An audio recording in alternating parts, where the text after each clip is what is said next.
എല്ലാ കൂട്ടുകാർക്കും smart class PSCയുടെ പുതിയൊരു വീഡിയോയിലേക്ക് സ്വാഗതം.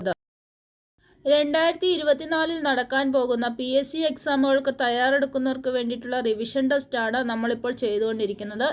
പ്രീവിയസ് ക്വസ്റ്റ്യൻ പേപ്പർ അനാലിസിസ് ആണ് നമ്മൾ ചെയ്യുന്നത്. ഈ വീഡിയോ നിങ്ങൾക്ക് പ്രയോജനകരമാകുന്നുണ്ടെങ്കിൽ ലൈക്ക് ചെയ്യുക, ഷെയർ ചെയ്യുക, സബ്സ്ക്രൈബ് ചെയ്യുക. നിങ്ങളുടെ അഭിപ്രായങ്ങൾ കമൻറ്റ് ബോക്സിൽ അറിയിക്കുക.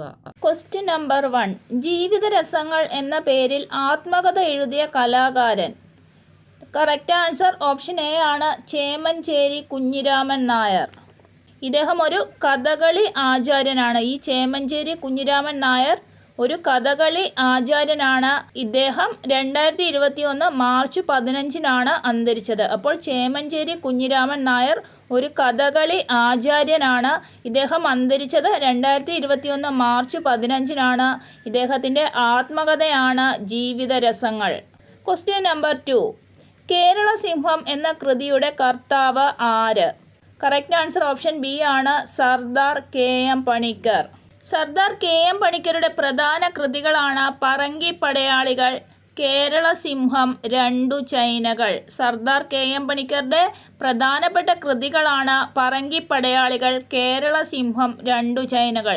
ഇതിൽ എപ്പോഴും ചോദിക്കുന്ന ഒരു ക്വസ്റ്റ്യൻ ആണ് കേരള സിംഹം ആരുടേതാണെന്ന്. അല്ലെങ്കിൽ സർദാർ KM പണിക്കരുടെ പ്രധാനപ്പെട്ട കൃതികളിൽ താഴെ കൊടുത്തിരിക്കുന്നതിൽ ഏതാണെന്ന് ചോദിക്കാറുണ്ട്. അല്ലെങ്കിൽ കേരള സിംഹം ആരുടെ കൃതിയാണെന്നുള്ള രീതിയിലും ചോദിക്കാറുണ്ട്. മന്നത്ത് പത്മനാഭനെ കേരള മദൻ മോഹൻ മാളവ്യ എന്ന് വിശേഷിപ്പിച്ചത് ആര് തന്നെയാണ്? സർദാർ KM പണിക്കരാണ്. അതേപോലെ ആദ്യ ഇന്ത്യൻ അംബാസിഡർ, ചൈനയിൽ നിന്നുള്ള ആദ്യ ഇന്ത്യൻ അംബാസിഡർ ആണ് സർദാർ KM പണിക്കർ. രാജ്യസഭാംഗമായ ആദ്യ മലയാളി കൂടിയാണ് സർദാർ KM പണിക്കർ. രാജ്യസഭാംഗമായ ആദ്യ മലയാളി കൂടിയാണ് സർദാർ KM പണിക്കർ. പഴശ്ശിരാജയെ കേരള സിംഹം എന്ന് വിശേഷിപ്പിച്ചത് ആര് തന്നെയാണ്? സർദാർ KM പണിക്കർ തന്നെയാണ്. പഴശ്ശിരാജയെ കേരള സിംഹം എന്ന് വിശേഷിപ്പിച്ചതും സർദാർ KM പണിക്കർ തന്നെയാണ്. അടുത്തത് PN പണിക്കരെ കുറിച്ച് നമ്മൾക്ക് നോക്കാം. PN പണിക്കരെ കുറിച്ച് പറയുവാണെങ്കിൽ ഏറ്റവും പ്രധാനപ്പെട്ട കാര്യം വായനാ ദിനമാണ്. PN പണിക്കരുടെ ചരമദിനമാണ് നമ്മൾ വായനാ ദിനമായിട്ട് ആഘോഷിക്കുന്നത്. ഒരുപാട് ചോദിച്ചിട്ടുള്ള ക്വസ്റ്റ്യൻ ആണ്. PN പണിക്കരുടെ ചരമദിനമാണ് നമ്മൾ വായനാ ദിനമായിട്ട് ആഘോഷിക്കുന്നത്. അപ്പോൾ എന്നാണ് വായനാ ദിനം? ജൂൺ 19 വായനാ ദിനം. PC കുട്ടിക്കൃഷ്ണന്റെ തൂലികാനാമമാണ് എപ്പോഴും ചോദിക്കാറുള്ള ഒരു ക്വസ്റ്റ്യൻ. PC കുട്ടിക്കൃഷ്ണന്റെ തൂലികാനാമമാണ് ഉറൂബ്. PC കുട്ടിക്കൃഷ്ണന്റെ തൂലികാനാമമാണ് ഉറൂബ്. അതേപോലെ തന്നെ അദ്ദേഹം മലബാർ കലാപത്തെക്കുറിച്ച് എഴുതിയ ഒരു കൃതിയാണ് സുന്ദരികളും സുന്ദരന്മാരും. PC കുട്ടിക്കൃഷ്ണൻ മലബാർ കലാപത്തെക്കുറിച്ച് എഴുതിയ ഒരു കൃതിയാണ് സുന്ദരികളും സുന്ദരന്മാരും. A ശ്രീധരമേനോൻ ഒരു ചരിത്രകാരനും അധ്യാപകനും ആയിരുന്നു. A ശ്രീധരമേനോൻ ഒരു ചരിത്രകാരനും അധ്യാപകനുമായിരുന്നു. Question number 3. ചന്ദ്രയാൻ 2 ദൗത്യത്തിനു നേതൃത്വം നൽകിയ ഇന്ത്യൻ ബഹിരാകാശ ഗവേഷണ സംഘടനയുടെ ചെയർമാൻ ആരായിരുന്നു? ഇതിന്റെ കറക്റ്റ് ആൻസർ ഓപ്ഷൻ ബി ആണ്, K ശിവൻ. അപ്പോൾ ചന്ദ്രയാൻ 2 വിക്ഷേപിച്ചതെന്നാണ്? 2019 ജൂലൈ 22 ചന്ദ്രയാൻ 2 വിക്ഷേപിച്ചത്. എപ്പോഴാണ് വിക്ഷേപിച്ചത്? അത് 2008 നവംബർ 8 ചന്ദ്രയാൻ 1 വിക്ഷേപിച്ചത്. ചന്ദ്രയാൻ 2 വിക്ഷേപിച്ചത് 2019 ജൂലൈ 22 ചന്ദ്രയാൻ 3 വിക്ഷേപിച്ചത് 2023 ജൂലൈ 14 ഈ ചന്ദ്രയാൻ 2 വിക്ഷേപിച്ച സമയത്ത് ISROയുടെ ചെയർമാൻ ആയിരുന്നു K ശിവൻ. അതേപോലെ തന്നെ ഇന്ത്യയുടെ റോക്കറ്റ് മാൻ എന്നറിയപ്പെടുന്നത് K ശിവനാണ്. ഇന്ത്യയുടെ റോക്കറ്റ് മാൻ എന്നറിയപ്പെടുന്നത് K ശിവനാണ്.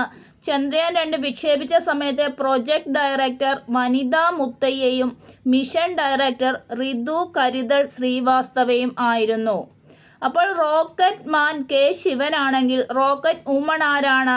അത് റിതു കരിതൾ ശ്രീവാസ്തവയാണ്. റോക്കറ്റ് മാൻ K ശിവനാണെങ്കിൽ റോക്കറ്റ് വുമൺ ആരാണ്? റിതു കരിതൾ ശ്രീവാസ്തവയാണ്. അപ്പോൾ S സോമനാഥ് ആരാണ്? S സോമനാഥ് നിലവിൽ നമ്മളുടെ ISRO ചെയർമാനാണ് S സോമനാഥ്. അതായത് ചന്ദ്രയാൻ 3 വിക്ഷേപിക്കുമ്പോൾ ISROയുടെ ചെയർമാനായിരുന്നു S സോമനാഥ്.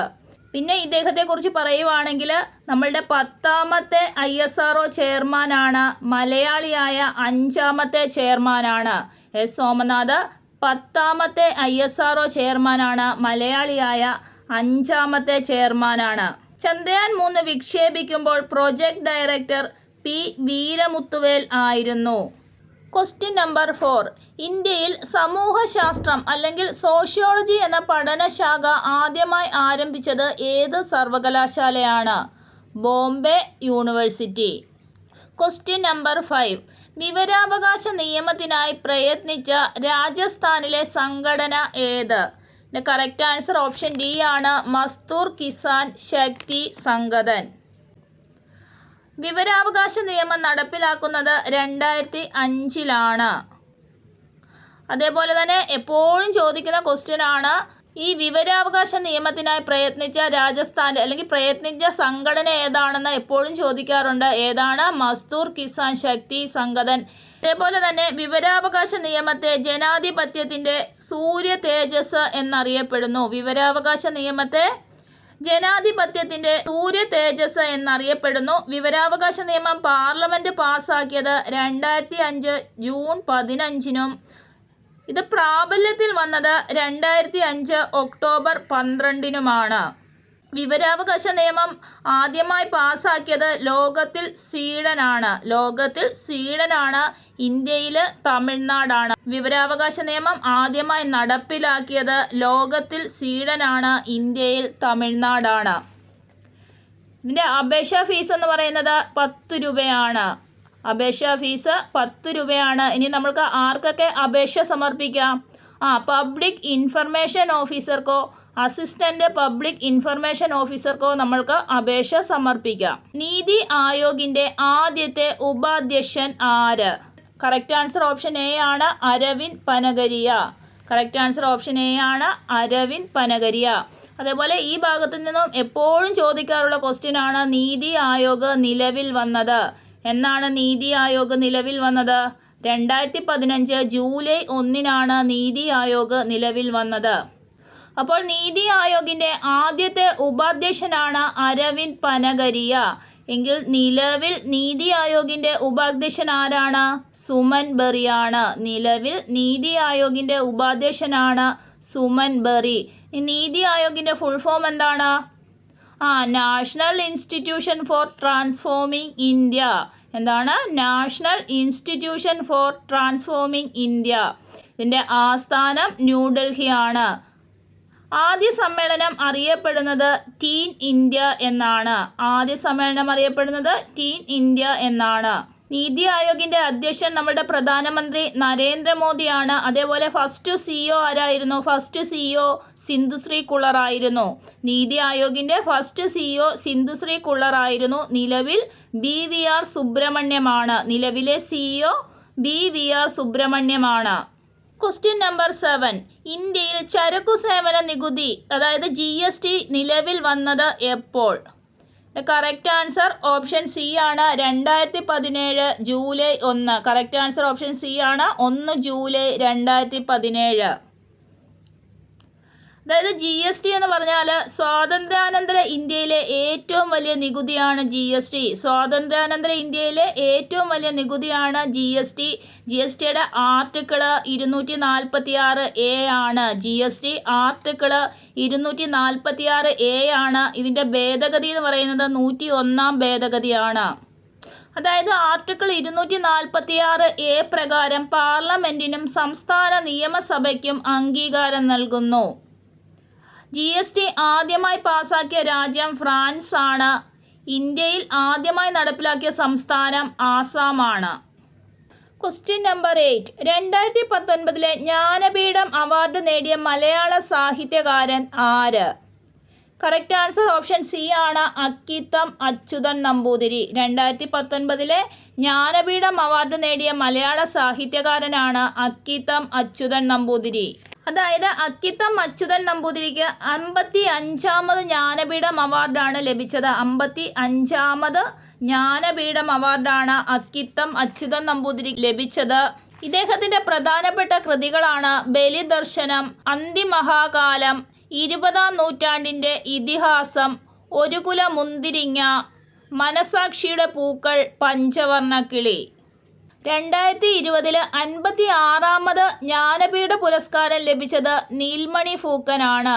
2020 56-ാമത് ജ്ഞാനപീഠം അവാർഡ് ലഭിച്ചത് നീൽമണി ഫൂക്കനാണ്. ഇതൊരു അസാമീസ് സാഹിത്യകാരനാണ്. 57-ാമത് ജ്ഞാനപീഠ പുരസ്കാരം ലഭിച്ചത് കൊങ്ങിണി സാഹിത്യകാരനാണ്. അദ്ദേഹത്തിൻ്റെ പേര് ദാമോദർ മോസോ.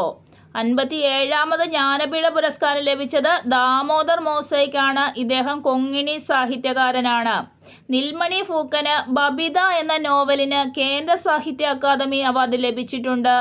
അതേപോലെ ആർമലിൻ എന്ന നോവലിന് ദാമോദർ മോസോയ്ക്ക് കേന്ദ്ര സാഹിത്യ അക്കാദമി അവാർഡ് ലഭിച്ചിട്ടുണ്ട്. ജ്ഞാനപീഠം കിട്ടിയ ആദ്യ വനിതയാണ് ആശാപൂർണദേവി.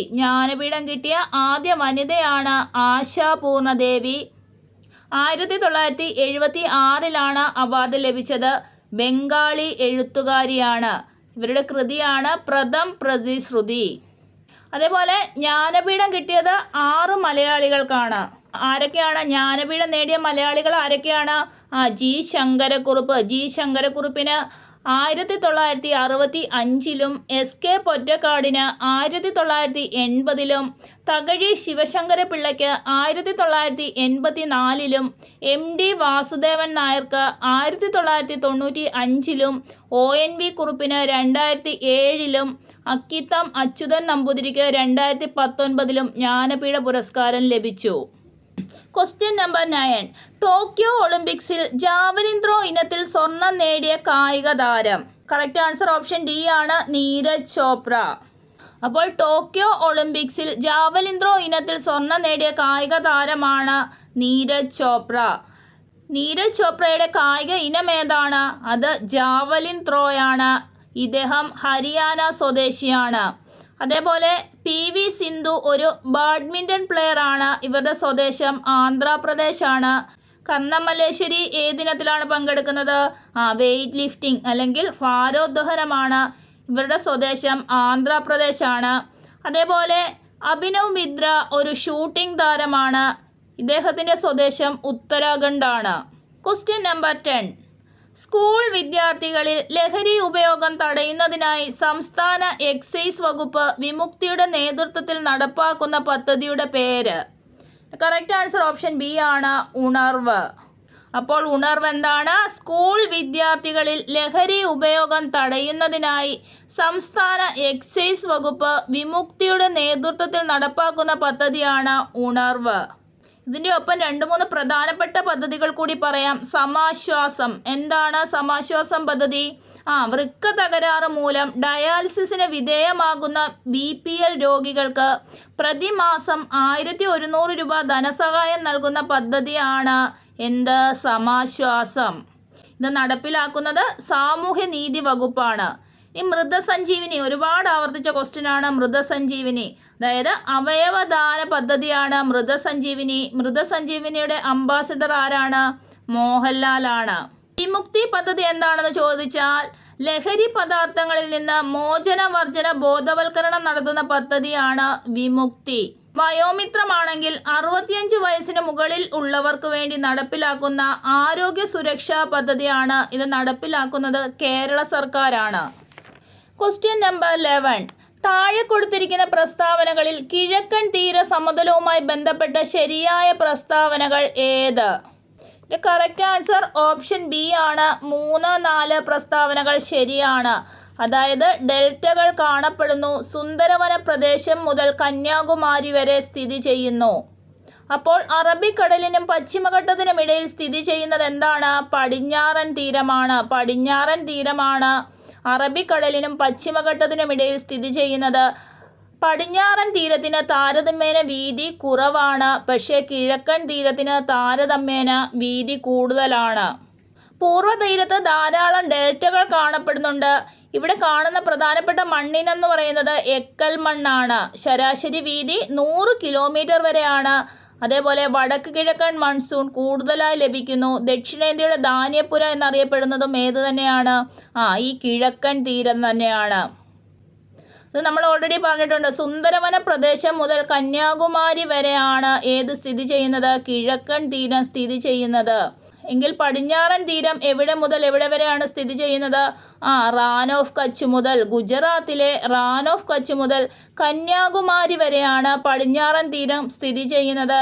ഈ പടിഞ്ഞാറൻ തീരത്ത് ധാരാളം ലഗൂണുകളും അഴിമുഖങ്ങളും ചെങ്കൽ സമതലങ്ങളും ചതുപ്പു നിലങ്ങളും കാണപ്പെടുന്നു. അപ്പോൾ കിഴക്കൻ തീരത്ത് നമ്മൾ പറഞ്ഞു എക്കൽ മണ്ണാണ് കൂടുതലെങ്കിൽ പടിഞ്ഞാറൻ തീരത്ത് ലാറ്ററൈറ്റ് മണ്ണാണ് കൂടുതൽ കാണപ്പെടുന്നത്. വീതി 50 കിലോമീറ്റർ ആണ്.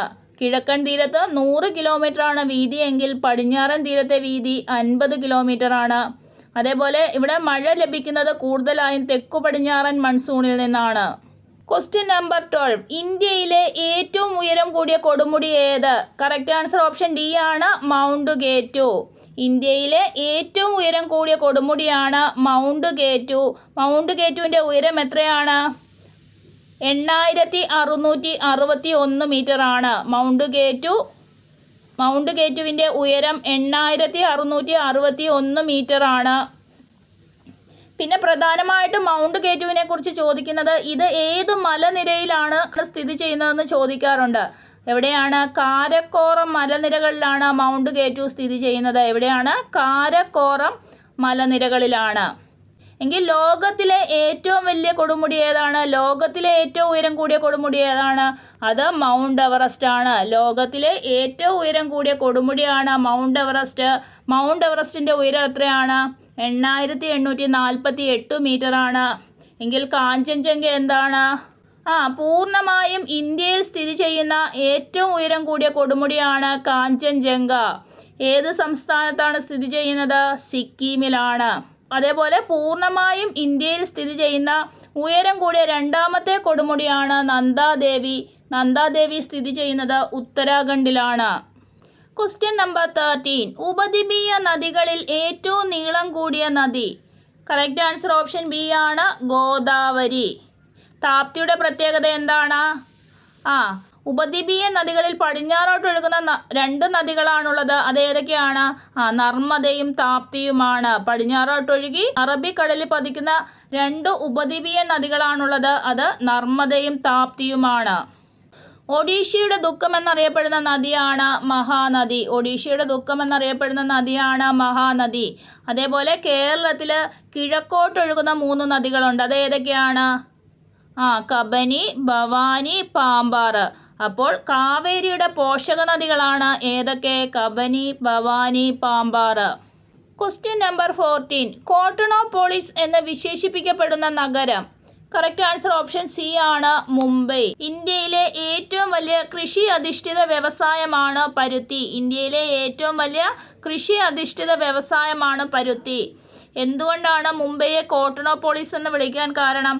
ഏറ്റവും കൂടുതൽ പരുത്തി തുണി വ്യവസായങ്ങൾ എവിടെയാണുള്ളത്? മുംബൈയിലാണ്. എങ്കിൽ പരുത്തി ഉൽപാദനത്തിൽ മുൻപന്തിയിൽ നിൽക്കുന്ന സംസ്ഥാനമാണ് ഗുജറാത്ത്. പരുത്തി ഉൽപാദനത്തിൽ 1ാം സ്ഥാനത്ത് നിൽക്കുന്ന സംസ്ഥാനമാണ് ഗുജറാത്ത്. 2ാം സ്ഥാനം മഹാരാഷ്ട്രയ്ക്കാണ്. 2ാം സ്ഥാനം മഹാരാഷ്ട്രയ്ക്കാണ്. നമ്മൾ പഠിക്കാറുണ്ട് യൂണിവേഴ്സൽ ഫൈബർ എന്നറിയപ്പെടുന്നത് പരുത്തിയാണ്. അതേപോലെ വൈറ്റ് ഗോൾഡ് എന്നറിയപ്പെടുന്നതും പരുത്തി തന്നെയാണ്. വൈറ്റ് ഗോൾഡ് എന്നറിയപ്പെടുന്നതും പരുത്തി തന്നെയാണ്. മുംബൈയിലാണ് ഏറ്റവും കൂടുതൽ പരുത്തി വ്യവസായങ്ങൾ നടക്കുന്നത്. അതുകൊണ്ടാണ് കോട്ടണോപോളിസ് എന്ന് മുംബൈയെ വിളിക്കുന്നത്. അതായത് പരുത്തി ഏറ്റവും കൂടുതൽ ഉൽപ്പാദിപ്പിക്കുന്നത് ഗുജറാത്തിലാണെങ്കിലും ഏറ്റവും കൂടുതൽ പരുത്തി വ്യവസായം നടക്കുന്നത് എവിടെയാണ്? അത് മുംബൈയിലാണ്. അതിനുള്ള കാരണങ്ങൾ എന്തൊക്കെയാണെന്ന് വെച്ചാൽ അസംസ്കൃത വസ്തുക്കളുടെ സുഗമമായ ലഭ്യത, കുറഞ്ഞ നിരക്കിൽ ഊർജ ലഭ്യത, മുംബൈ തുറമുഖം കേന്ദ്രീകരിച്ചുള്ള കയറ്റു ഇറക്കുമതി പദ്ധതി. ഈ 3 കാരണങ്ങൾ കൊണ്ടാണ് മുംബൈ പ്രധാന പരുത്തി ഉൽപാദന വ്യവസായ കേന്ദ്രമാകാൻ കാരണം. Question number 15. കേരളത്തിൽ കൊല്ലം മുതൽ കോട്ടപ്പുറം വരെ സ്ഥിതി ചെയ്യുന്ന ദേശീയപാത? കറക്റ്റ് ആൻസർ ഓപ്ഷൻ സി ആണ്, ദേശീയ ജലപാത 3. എല്ലാ ക്വസ്റ്റ്യൻ പേപ്പറിലും കാണുന്ന ഒരു ക്വസ്റ്റ്യൻ ആണ് ദേശീയ ജലപാതയെക്കുറിച്ചുള്ളത്. അപ്പോൾ ദേശീയ ജലപാത 1 ഏതാണ്? അലഹബാദ് ഹാൽഡിയ ആണ് ദേശീയ ജലപാത 1. ഗംഗാ നദിയിലാണ് ദേശീയ ജലപാത 1. ഇത് അലഹാബാദ് മുതൽ ഹാൽഡിയ വരെയാണ്. അതേപോലെ ദേശീയ ജലപാത 2 എന്ന് പറയുന്നത് സാദിയ ദുബ്രി ആണ്. സാദിയ ദുബ്രി ബ്രഹ്മപുത്ര നദിയിലാണ്. അതേപോലെ വെസ്റ്റ് കോസ്റ്റ് കനാൽ എന്നറിയപ്പെടുന്നതും ഏത് തന്നെയാണ്? ദേശീയ ജലപാത 3 തന്നെയാണ്. വെസ്റ്റ് കോസ്റ്റ് കനാൽ എന്നറിയപ്പെടുന്നതും ദേശീയ ജലപാത 3 തന്നെയാണ്. ഇത് എവിടെ മുതൽ എവിടെ വരെയാണ്? കൊല്ലം മുതൽ കോട്ടപ്പുറം വരെയാണ് ദേശീയ ജലപാത 3. നിലവിൽ ഇത് കോഴിക്കോട് വരെ നീട്ടിയിട്ടുണ്ട്. എങ്കിലും SCRTയിൽ എങ്ങനെ തന്നെയാണ്? കൊല്ലം മുതൽ കോട്ടപ്പുറം വരെയാണ്. Thank you.